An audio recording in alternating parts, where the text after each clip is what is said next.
60 secondes, pratique. Être expat et au top de sa forme, proposé par Guillaume Buisson.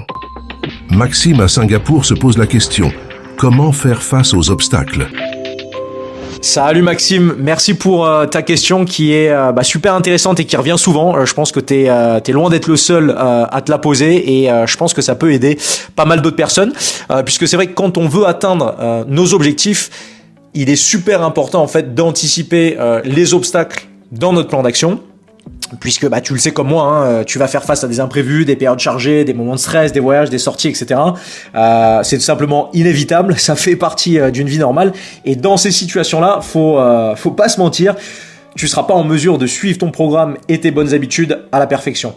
Maintenant, ça veut pas dire que tu ne peux pas continuer de progresser et qu'il faut tout lâcher dans ces moments-là. Tu peux toujours contrôler la manière dont tu réagis à ces défis. Et c'est pourquoi je pense qu'il est crucial d'envisager le pire des scénarios dans ton plan d'action.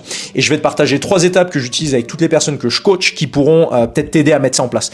Donc la première étape va être de choisir ton objectif. Donc mettons tu veux aller courir 2 fois par semaine pendant 45 minutes. La deuxième étape va être de lister tous les obstacles que tu risques de rencontrer dans l'atteinte de ton objectif. Il pleut et tu peux pas aller dehors, tu te sens épuisé ou t'as moins de temps que prévu. La troisième et dernière étape va être du coup de créer un plan B avec une plus petite version de ton objectif initial ou une alternative pour faire face à tous les obstacles que tu as listés dans l'étape précédente. Si il pleut et que tu peux pas aller dehors, tu peux faire une séance de fitness à poids de corps à la maison. Si tu te sens épuisé, tu peux plutôt t'orienter sur une séance de yoga un peu plus soft. Et si tu as moins de temps que prévu, tu peux aller courir ne serait-ce que 15 minutes plutôt que de rien faire. Et en fait, l'important avec cette stratégie, c'est de pas basculer dans une mentalité tout ou rien et de continuer à avancer vers tes objectifs quoi qu'il arrive, même si ce n'est pas parfait. Là, je t'ai pris l'exemple du sport, mais tu peux appliquer cette stratégie pour la nutrition, le sommeil ou la gestion du stress.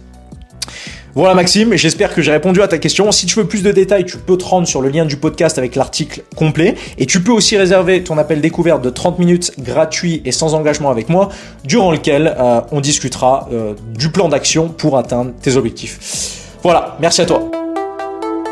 C'était Être expat et au top de sa forme, proposé par Guillaume Buisson et son programme Fit for Life. Françaisdanslemonde.fr